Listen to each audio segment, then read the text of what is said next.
This photo, it's incredibly striking because you're intrigued by this rubble, but this wall with blue skies and palm trees and this man standing there.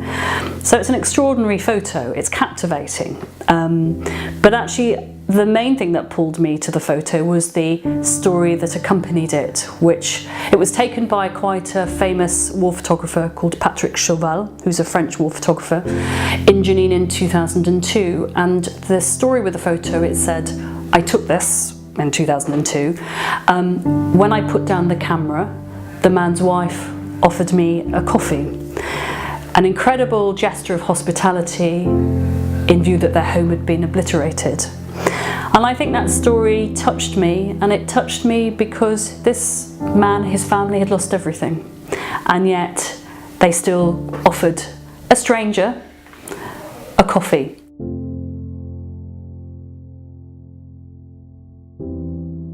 For me, I've had it in my GP consulting room for 8 years. It gives me a sense of perspective as well, if I'm having a busy day, and I just think how touching that photograph is. And I think I was looking at the photo more often because I was following the story of Aleppo and the horrific destruction there. And it made me look at this photo again and wonder what had happened to this man and his family. So I decided in November, I had a week's leave, that I'd go and try and find him in Jenin. And I'd not been in Palestine or Israel since 1993, so it was a long, long time. And I'd never been to Jenin either.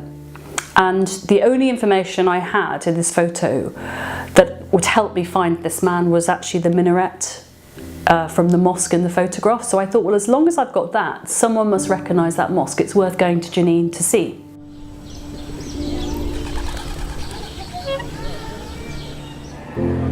I arrived in Jenin about 11 o'clock in the morning, very hot, dusty, bustling city really. Spotted some Palestinian soldiers who were sitting outside cinema Jenin, and I asked them for directions, and one of them spoke English, wasn't from Jenin, so I showed him the photo because I had the photo on my iPad. And then some local people gathered around and they were looking at the photo, and I said, does anybody recognise the mosque? And very quickly someone recognised the mosque, and they said, that looks like it's Al-Aqsa Mosque. So before I knew it, I was in a taxi heading off to this mosque. And I had a taxi driver who was very helpful, who spoke a bit of English, and he was showing my photo to various people around the mosque. And very shortly someone said, why don't you try this local shop? So we went and found this local shop, which was a few streets away from the mosque, and sure enough, this woman came out.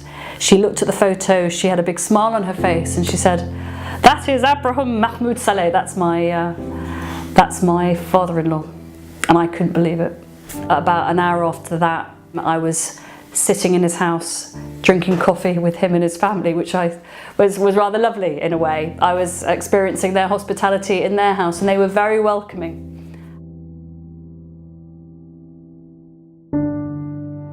His wife said that she could see a lot of tanks approaching. Ibrahim wanted to stay in his house, but she said, we need to go to my local village, we need to get out, it's not safe. So they took the 2 children and left the house for a couple of weeks. I'd always thought that their house had been bombed because it looks rubble, that someone's bombed from the air.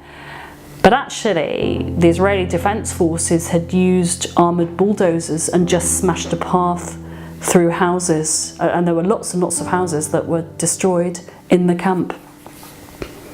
And so this was their first day back. It really struck me, just moving around, that I had a British passport and I could move quite freely across checkpoints or borders. It was very easy.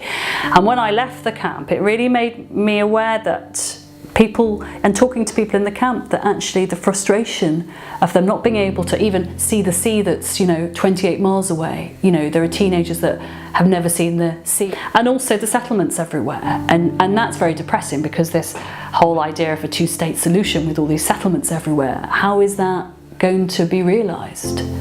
It feels hopeless and not going to help the situation at all.